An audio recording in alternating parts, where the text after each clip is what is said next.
Em nome do Pai, do Filho e do Espírito Santo. Amém. O anjo do Senhor anunciou a Maria, ela concebeu do Espírito Santo. Ave Maria, cheia de graça, o Senhor é convosco. Bendita sois vós entre as mulheres e bendito é o fruto do vosso ventre, Jesus. Santa Maria, Mãe de Deus, rogai por nós, pecadores, agora e na hora de nossa morte. Amém. Eis aqui a serva do Senhor, faça-se em mim segundo a vossa palavra. Ave Maria, cheia de graça, o Senhor é convosco, bendita sois vós entre as mulheres e bendito é o fruto do vosso ventre, Jesus. Santa Maria, Mãe de Deus, rogai por nós, pecadores, agora e na hora de nossa morte. Amém. E o Verbo divino se fez carne e habitou entre nós. Ave Maria, cheia de graça, o Senhor é convosco, bendita sois vós entre as mulheres, e bendito é o fruto do vosso ventre, Jesus. Santa Maria, Mãe de Deus, rogai por nós, pecadores, agora e na hora de nossa morte. Amém. Rogai por nós, Santa Mãe de Deus, para que sejamos dignos das promessas de Cristo. Oremos, infundi, Senhor, em nossas almas a vossa graça, como vos pedimos, para que nós, que pela anunciação do anjo viemos a saber o mistério de vossa encarnação, paixão e morte de cruz, cheguemos um dia à glória eterna dos céus, pelo mesmo Cristo, Senhor nosso. Amém. Caríssimos irmãos, mais uma vez nos encontramos nesse 29º domingo do tempo comum para meditarmos os textos que nos são propostos na Sagrada Liturgia deste dia. Ainda ontem celebrávamos São Pedro de Alcântara, um dos padroeiros do Brasil. Ele que era grande devoto da paixão da cruz de Cristo e que hoje nos é colocado justamente dentro de todas as leituras.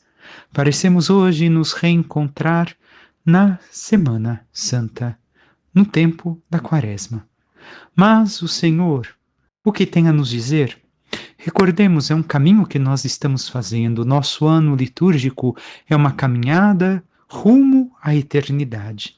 Porque encerramos justamente o ano litúrgico com a festa de nosso Senhor Jesus Cristo, Rei do Universo. E para lá caminhamos. Para lá neste sentido de vida eterna. E por isso o caminho do cristão deve de avançar. Devemos de mudar a cada semana com aquilo que a liturgia nos propõe e nos chama a viver. Hoje, o que o Senhor nos fala? O que são estes textos? Talvez já escutamos na Sagrada Celebração. São 2 versículos curtos de Isaías 53, 10, 11, a primeira leitura. O Senhor quis macerá-lo com sofrimentos. Oferecendo sua vida em expiação, ele terá descendência duradoura e fará cumprir com êxito a vontade do Senhor. Por esta vida de sofrimento alcançará a luz e uma ciência perfeita. Meu servo justo fará justos inúmeros homens, carregando sobre si suas culpas. Escutamos um trecho do Cântico do Servo Sofredor. Mas o que é a ligação com o Evangelho? O que tem a dizer a cada um de nós? Primeiro, meditemos estes 2 versículos. Porque a nós pode parecer duro, o Senhor quis macerá-lo com sofrimentos. Como se o Senhor quisesse torturar alguém, quisesse o sofrimento das pessoas. Mas devemos de compreender que não é bem isso o que acontece. Isso está também ligado não somente ao servo sofredor, ao Cristo, mas também a todos os que se colocam como seus discípulos, a todos nós. O Senhor aqui não é que quer macerar com sofrimento, mas pelo Senhor, por escolhermos o Senhor, a sua vontade, a sua palavra, somos macerados pelo sofrimento. A nossa vida, a vida humana, que não conhece a Deus, daqueles que estão distantes de Deus, parece ser uma vida muito fácil, muito leve, encantadora, mas que não dá a glória, que quer dizer o peso que a vida, a consistência que a vida tem que ter. A única glória que podemos ter é em Deus. É a glória dele que nos dá o sustento, a robustez da vida que deve de existir em cada um de nós. E por isso, ao abandonarmos somente esta visão meramente humana, mecânica das coisas, onde buscamos somente prazer, onde buscamos as coisas que nos trazem em si um vazio, nós, ao escolhermos o Senhor, por causa da escolha do Senhor, somos macerados por sofrimentos. E basta olharmos a perseguição que sofremos, as coisas que passamos na vida, ao escolhermos Deus, ao escolhermos o seu caminho, a santidade que Ele nos propõe. É sofrível ter que romper com o nosso passado, como ainda vamos ver no Evangelho semana que vem. O romper que traz a alegria e de quem devemos de seguir, o cego Bartimeu, o exemplo, o modelo que devemos de seguir. O romper com o passado, o lançar a capa fora, como Bartimeu irá lançar semana que vem, é pedido a cada um de nós. E não é fácil. É sofrível. É difícil. Mas nós estamos dispostos a nos abandonar nos braços de Deus e sofrermos por Ele. E sofrermos para ganharmos a salvação. E aqui o sofrimento não é tristeza, mas o abandonar tudo aquilo que até então parecia algo bom, parecia algo que verdadeiramente nos fazia felizes, mas que vemos que não é Deus, são coisas de Deus. Algumas são coisas criadas por Deus, outros são coisas feitas pelos homens e que caminham no pecado e nos distanciam de Deus. E que por isso devemos de sofrer para escolher o caminho de Deus. E temos vivido assim a nossa vida de cristãos, de católicos. E continua a leitura, como vamos ver no Evangelho. Oferecendo sua vida em expiação, ele terá descendência duradoura e fará cumprir com êxito a vontade do Senhor. Ele morre, oferece sua vida em expiação e não vê a sua descendência. Ela virá no futuro e sabemos que isso aconteceu com Jesus. Ela veio com a sua paixão, morte e ressurreição. Primeiro com os seus apóstolos, os discípulos que o seguiram e os santos e santas ao longo de toda a história. Mas de todos aqueles que escolheram Deus por sua vida. Assim nós encontramos a descendência duradoura, mas vemos que também essa mesma descendência se encontra naquilo que os santos realizaram, pois propagando o nome de Cristo e vivendo a vida evangélica na sua plenitude e a santidade na plenitude, também eles tiveram uma descendência em Cristo. Por aqueles que o seguiram, os imitaram, e assim vemos os santos e santas, fundadores ou não. E, por isso, pelo sofrimento, pela cruz, alcançará a ciência perfeita e os fará justos inúmeros homens, carregando sobre si as suas culpas. Jesus o fez, mas nós somos chamados a caminhar com ele, a dividir com ele o cálice que ele bebe. Passemos brevemente pelo Salmo antes de entrarmos justamente no Evangelho. O refrão nos diz: sobre nós venha, Senhor, a vossa graça, pois em vós nós esperamos. E este é justamente o último versículo do Salmo que se nos apresenta, do Salmo que ouvimos hoje. Nós esperamos em quem? No Senhor, e por isso pedimos que venha sobre nós a sua graça. A primeira parte do Salmo, as duas primeiras estrofes que se apresentam, nos mostram o motivo pelo qual devemos de louvar o Senhor. Pois reta é a palavra do Senhor. Tudo o que ele faz merece fé. Deus ama o direito e a justiça, transborda em toda a terra a sua graça. Primeira parte nos mostra justamente o que está em ligação com a primeira leitura, como acabei de falar. Reta é a palavra do Senhor. Nós temos vivido nesta palavra, que não é somente o texto escrito, mas o Filho de Deus, o Verbo encarnado. A segunda parte, o Senhor pousa o olhar sobre os que o temem e que confiam, esperando em seu amor, para libertar da morte suas vidas e alimentá-los quando é tempo de penúria. Nós temos temido o Senhor, vivido segundo a sua vontade, confiado naquilo que ele pede a cada um de nós. Tantas vezes não, irmãos e irmãs. Tantas vezes não temos a coragem de nos abandonar e confiar naquilo que o Senhor pede para cada um de nós.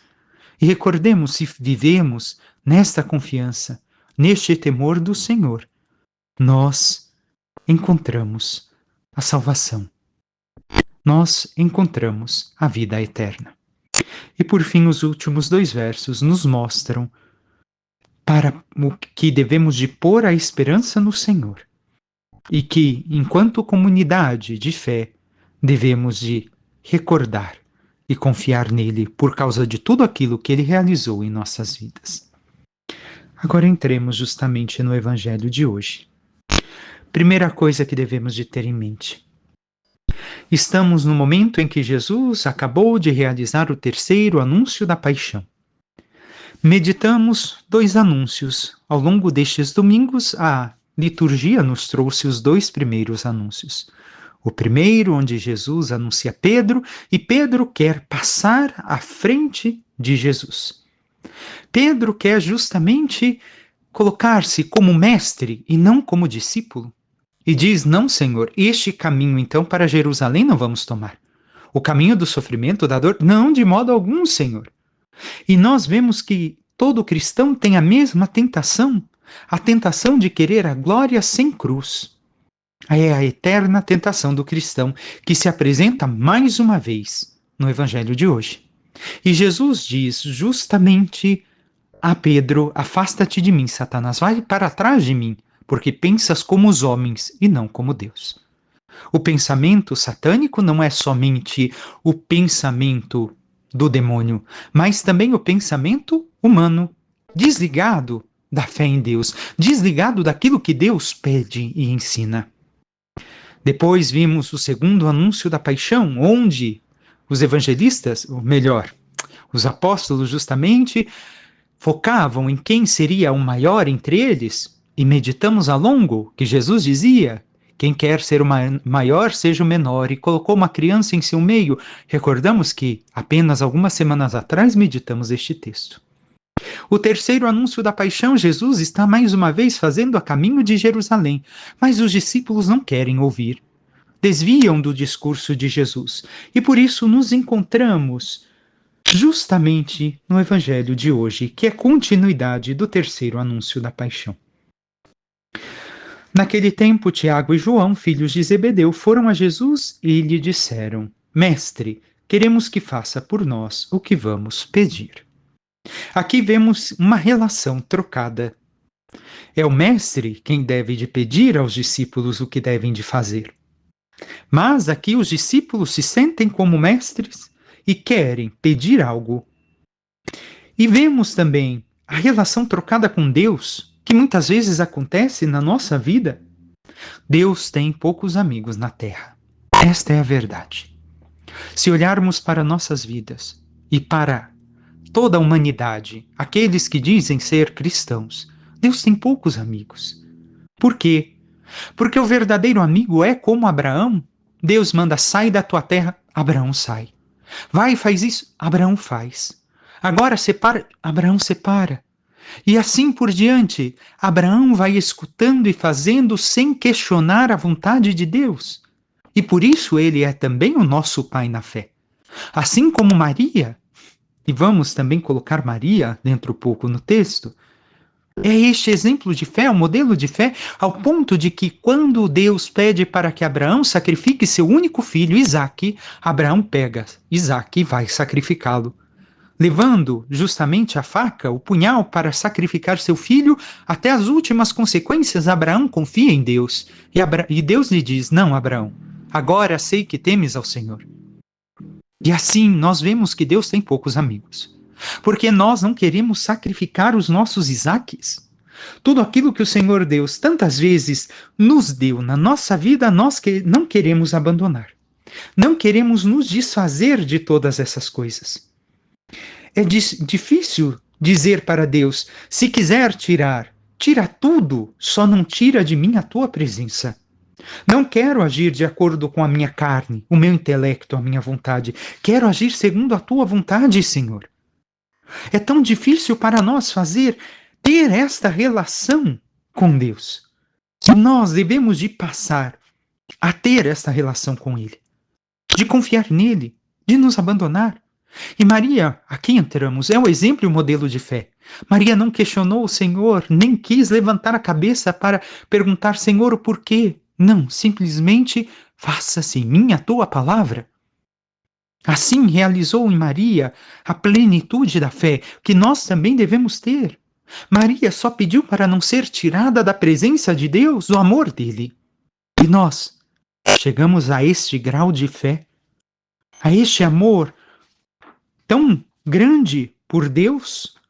Ou nós ainda nos sentimos assim, orgulhosos, achando que Deus tem que fazer aquilo que nós queremos?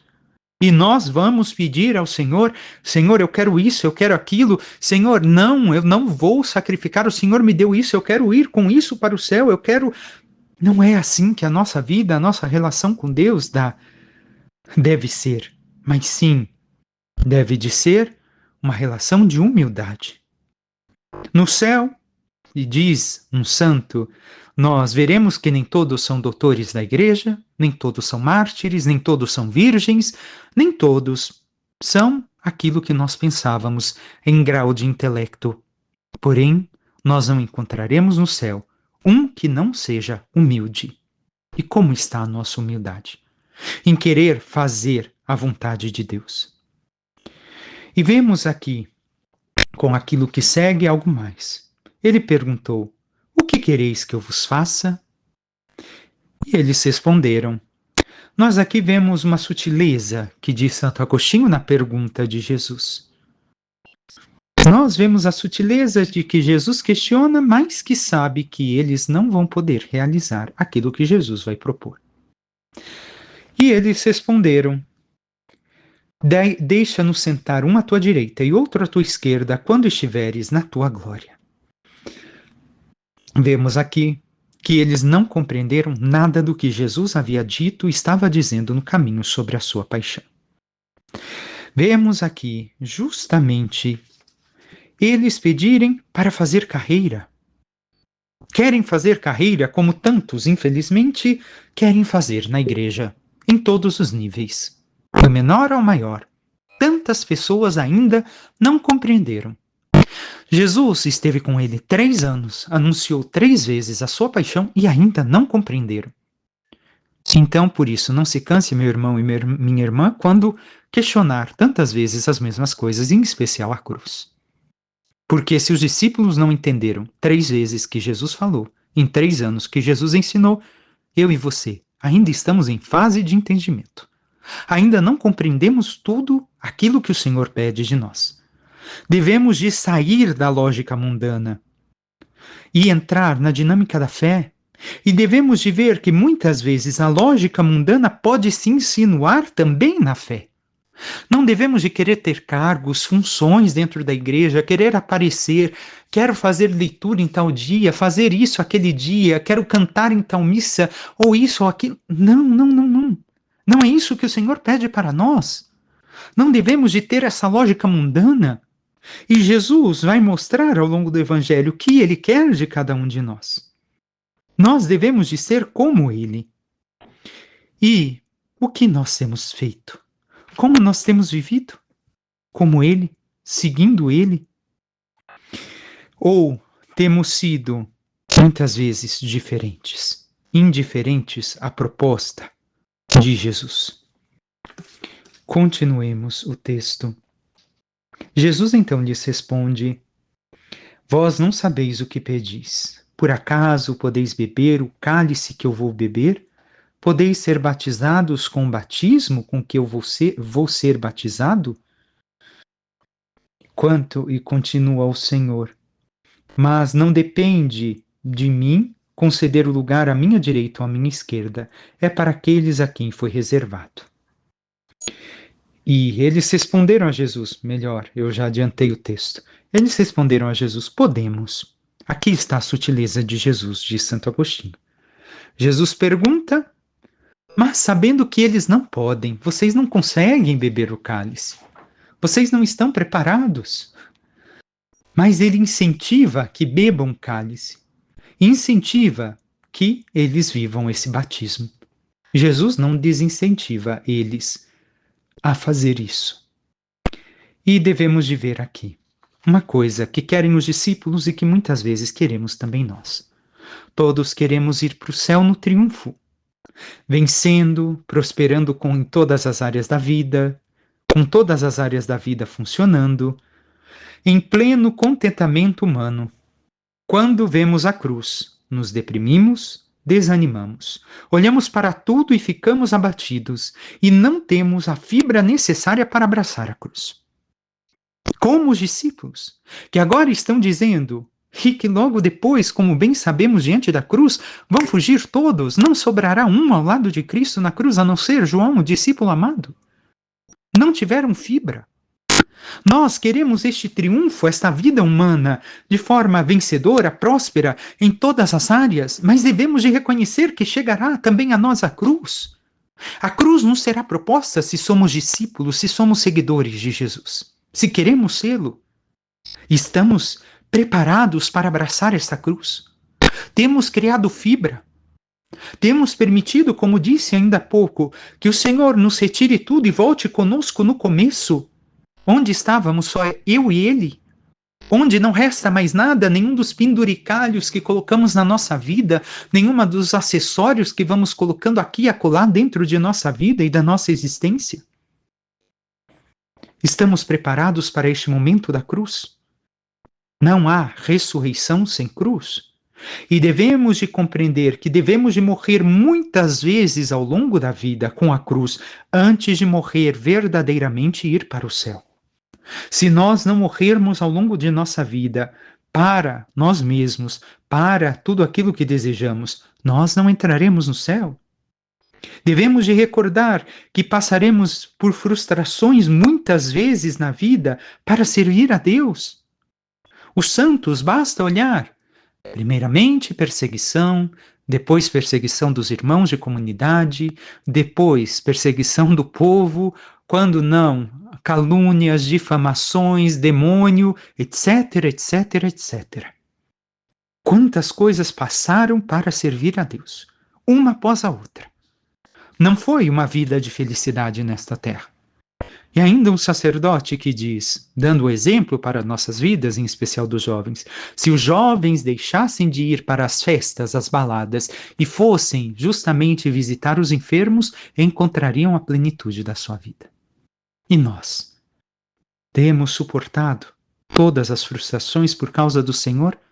Mas devemos de recordar que, como ainda dizem as Escrituras, em um dos textos diz, para cada lágrima há um rio de esperança.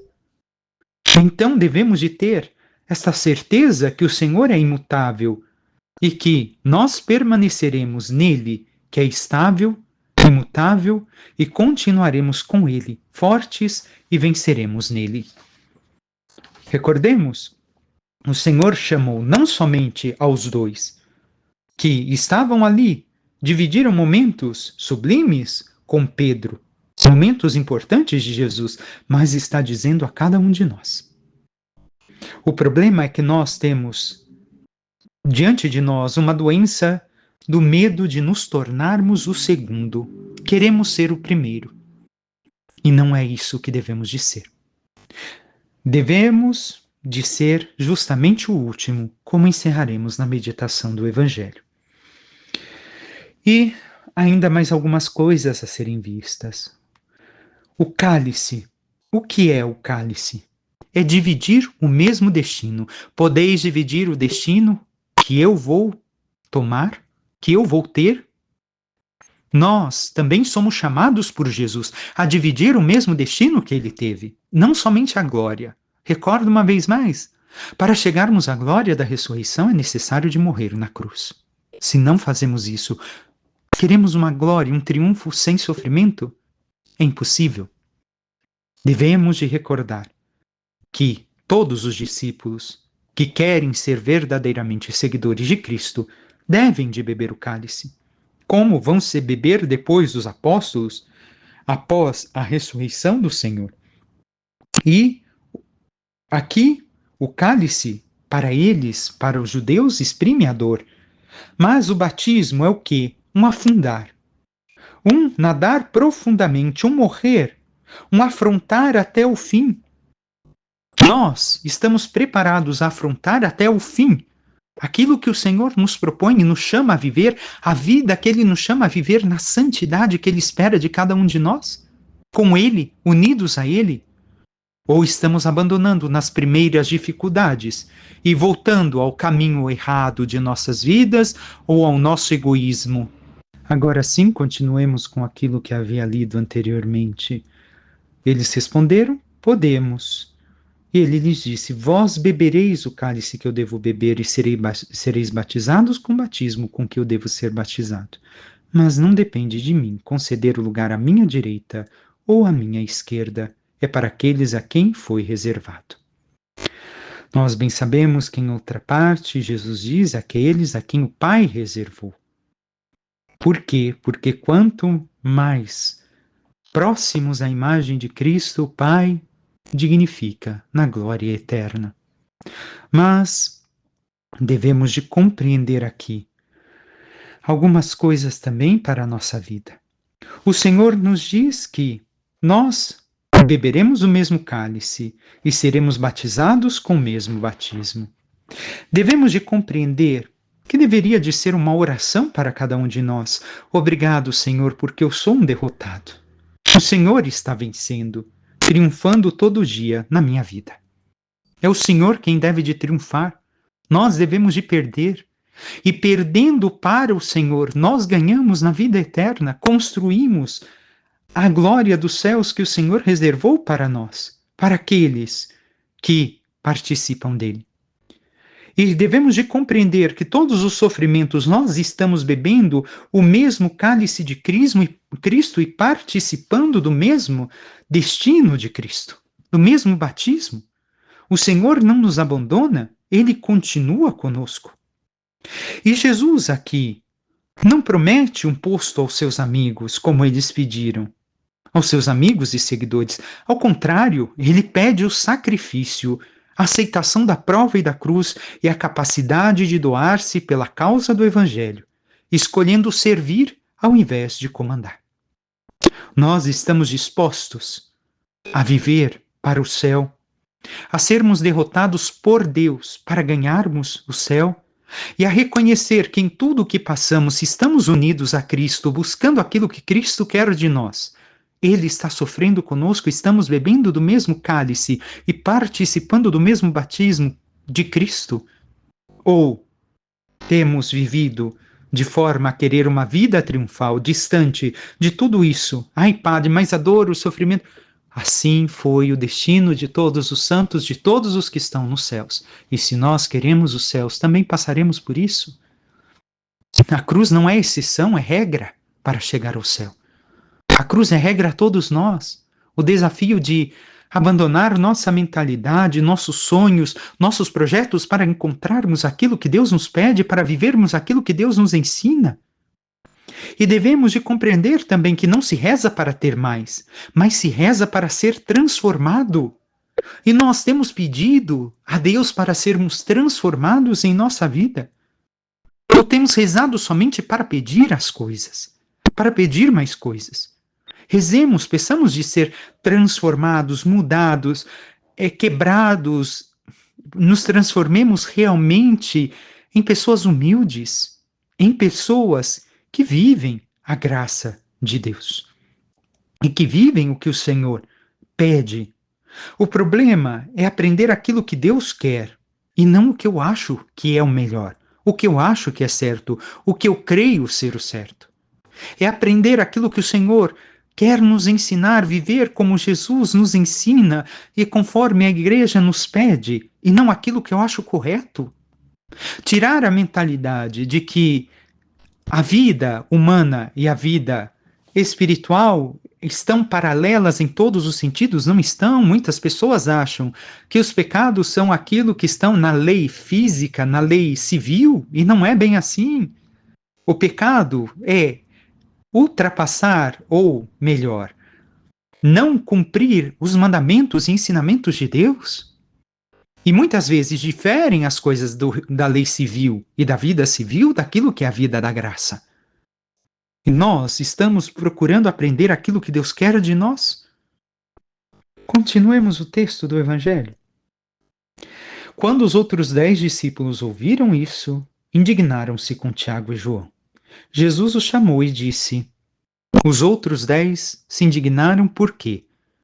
porque eles haviam compreendido e os outros não? Não, porque tampouco haviam compreendido e também queriam os primeiros postos.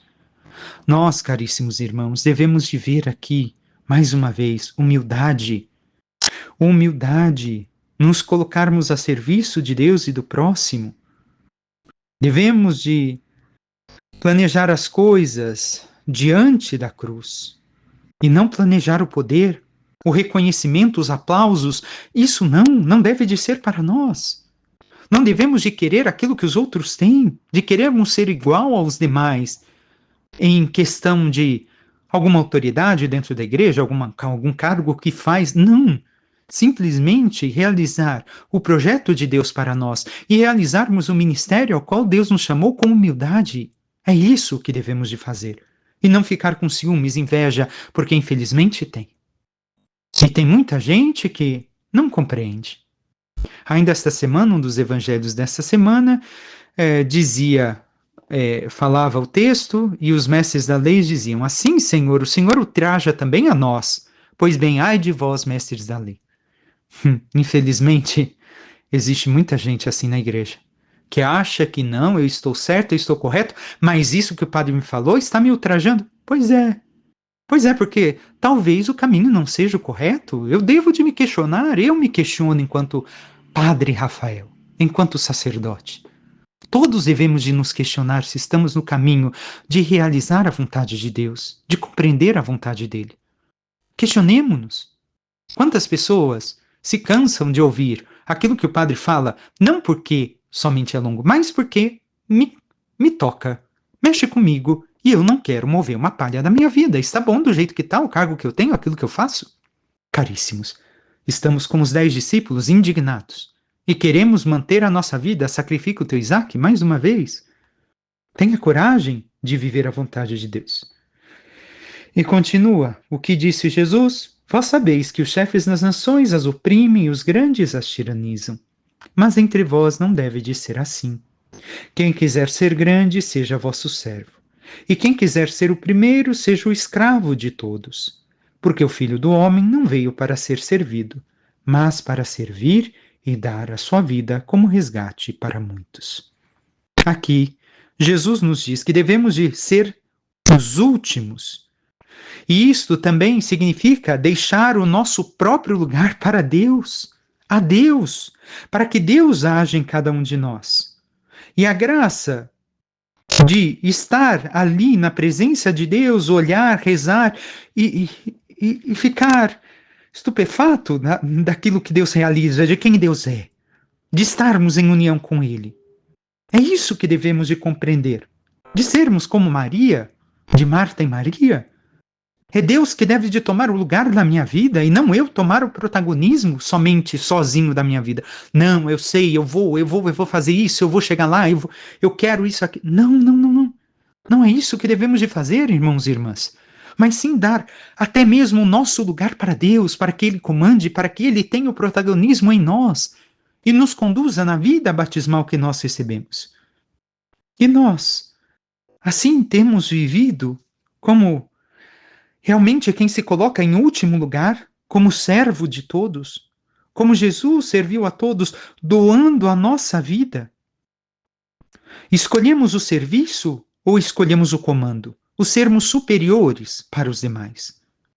Devemos de ver que o sentimento de superioridade, o nos acharmos melhor por causa disso, de quem eu sou, do cargo ou disso ou daquilo, é o que nos cria a máxima distância do próximo. E Deus nos coloca na máxima proximidade do próximo, que é nos colocarmos aos pés do outro, servindo aos demais. Nós temos servido, temos doado esta vida. Como Bartimeu, que vamos ver semana que vem, temos buscado a luz que Cristo nos dá, ilumina a nossa vida para justamente vivermos em Deus, ou temos buscado o poder? O que temos buscado em nossa vida? Nós devemos de compreender porque aquilo que Bartimeu pediu, a luz para a sua vida, foi-lhe concedida. O poder e a autoridade não foi concedida enquanto forma humana de autoridade para os discípulos que o pediam. E continuemos então mais algumas reflexões sobre isso. Nós fazemos algo para servir o outro, por amor a Deus e amor ao próximo, ou para nos servirmos dos outros? Porque, infelizmente, há muitas pessoas que fazem as coisas para servir-se dos outros. O que temos feito? Como temos realizado a nossa caridade enquanto aquilo que Jesus nos pede? E devemos ainda de compreender uma outra coisa. Os experts em questão de teatro e tudo, eles não sentam na primeira fileira, não querem os primeiros postos para assistir uma peça teatral importante. Não, pelo contrário. Eles sentam no último posto, porque sabem que de lá do último posto eles terão uma visão panorâmica magnífica, onde poderão olhar todos os detalhes da peça que estão participando. E assim também devemos de ser nós, colocarmos em último e termos esta visão panorâmica, não em primeiro. E mais ainda, devemos de recordar que somos contagiados pelo orgulho. É um mal que nos contagia. E devemos de quebrar esse orgulho, buscando ser verdadeiramente humildes. E aqui é recordar que ser liderança na nossa comunidade é sinal de serviço. Significa servir, amar, ajudar. E nós temos sido humildes. Aqui recordo Chesterton, que em um de seus escritos, ainda anglicano, a ponto de passar a fé católica, escreve: eu vou me tornar católico somente para poder me confessar, porque ali o Senhor deixou as pessoas que realmente podem me dar absolvição. Nós temos tido essa humildade de um Chesterton, grande escritor e literário, que, com toda a sabedoria que teve a capacidade de ser humilde a este ponto, de reconhecer o seu orgulho e buscar se humilhar numa confissão? E também, antes de dar um último insight com o exemplo de Madre Teresa de Calcutá, devemos de ver que Jesus nos dá 3 respostas no Evangelho de hoje. Primeiro, um lugar no reino exige sofrimento de nossa parte. Segundo, não é da prerrogativa de Jesus determinar status no reino dos céus, no reino que virá. Não é da prerrogativa dele quem vai ser maior ou menor entre nós. E terceiro, a liderança na comunidade significa serviço. Agora, para encerrarmos o Evangelho e passarmos brevemente pela segunda leitura, vemos o exemplo de Madre Teresa de Calcutá. Uma vez, em um certo porto na Itália, ela ali estava em uma paróquia, mais uma vez com o sacerdote até então Comastre, e um senhor apareceu ali muito rico, em 18 de maio de 1988, com a chave na mão, entregando uma vila de férias para se tornar uma casa para acolher jovens aidéticos. E, ao falar isso, que queria doar a sua vida através disso para Madre Teresa disse: devo rezar, devo avaliar bem a coisa. Não sei se é oportuno abrir uma casa para jovens aidéticos em um lugar de tirar férias. Poderiam negar e ser para eles um motivo de sofrimento. Porém, depois de falar disso, um homem que ali estava ao lado disse: irmã, no entanto, pega a chave. Ela, com um olhar severo e duro, respondeu: não, senhor. O que não me serve, me pesa. Nós temos tido esta humildade de Santa Teresa de Calcutá, de nos livrarmos de tudo aquilo que não nos serve na nossa vida e no nosso ministério para servirmos a Deus e realizarmos suas obras? Ou temos nos apegado a estas coisas que têm sido um peso para nós e nos impedido de caminharmos rumo à salvação e ao céu? E a segunda leitura, 2 versículos tão breves, o que tem a nos dizer? Em Hebreus, temos um sumo sacerdote eminente que entrou no céu, Jesus, o Filho de Deus. Por isso, permaneçamos firmes na fé que professamos. Permanecer firme na fé. Não é somente dizer a fé, mas viver a fé, que é tudo aquilo que já temos meditado ao longo de toda a nossa vida com o Evangelho. Nós temos permanecido firmes diante da cruz, e elevado à cruz em nossas mãos como estandarte de alegria da nossa vitória em Deus? Temos permanecido fiéis ao Senhor, porque o Pai dará o lugar a cada um no céu segundo a fidelidade a Cristo e ao Evangelho. Nós temos sido fiéis? A fé que dizemos professar? Ou temos vivido divididos e não demonstramos a nossa fé enquanto pessoas? Ainda hoje, em um colóquio que estava nessa tarde, alguém pegava e me dizia, ou melhor, alguém pegava e me dizia que o que acontecia nessa tarde em que estou gravando eu não devo de falar da fé para o outro, porque muitas vezes a pessoa vem falar da fé, vem na minha igreja e tal, e se irrita. Eu disse, mas nós devemos de evangelizar. Devemos de anunciar a nossa fé católica sempre. Como disse São Francisco, e eu repito sua palavra, com a vida e, quando necessário, com as palavras. Devo de levar Jesus ao meu irmão, a minha fé ao meu irmão, apresentar a minha fé. Não é que eu vou ficar igual um papagaio repetindo toda hora aquilo que é a fé, mas a primeira coisa que deve de anunciar a fé é a minha vida, a minha busca de intimidade e união com Cristo. E nós temos sido firmes nesta fé. E continua o texto: com efeito, temos um sumo sacerdote capaz de se compadecer por nossas fraquezas, pois ele mesmo foi provado em tudo como nós, com exceção do pecado. Jesus se oferece ao Pai como alguém que se oferece de forma perfeita porque nunca pecou, nunca desobedeceu a Deus. Então nós também devemos de imitar o sacerdócio de Cristo, aquilo que é o sacerdócio comum dos fiéis no batismo, oferecendo nossa vida em oblação a Deus, em Cristo, para que Ele nos apresente ao Pai, a nossa vida sacrificada em abandonar as coisas que nos afastam de Deus para vivermos em intimidade e união com Ele, para que assim possamos com Ele oferecer, porque Ele é igual a nós em tudo, exceto no pecado. E encerra: aproximemo-nos então com toda a confiança do trono da graça, para conseguirmos misericórdia e alcançarmos a graça de um auxílio no momento oportuno. Aproximemo-nos do Senhor, aquele que viveu como nós, que passou pelos sofrimentos e a cruz como nós passamos, e não houve sofrimento maior do que o dele, que morreu por todos nós. E quando dizia a primeira leitura, falando em gerar uma descendência, recordemos que gerar também é a questão de portar um peso que algumas vezes é hostil, um peso que algumas vezes prostra o coração, mas não esfria o amor. E que busquemos, assim, nos abandonar em Cristo, reconhecendo que Ele nos ajuda a alcançar a graça de sermos firmes e fortes, a termos justamente a fibra necessária para abraçarmos a nossa cruz e com Ele bebamos o cálice da nossa vida que o Senhor nos dá e participemos do batismo da nossa fé, para um dia merecermos a glória nos céus.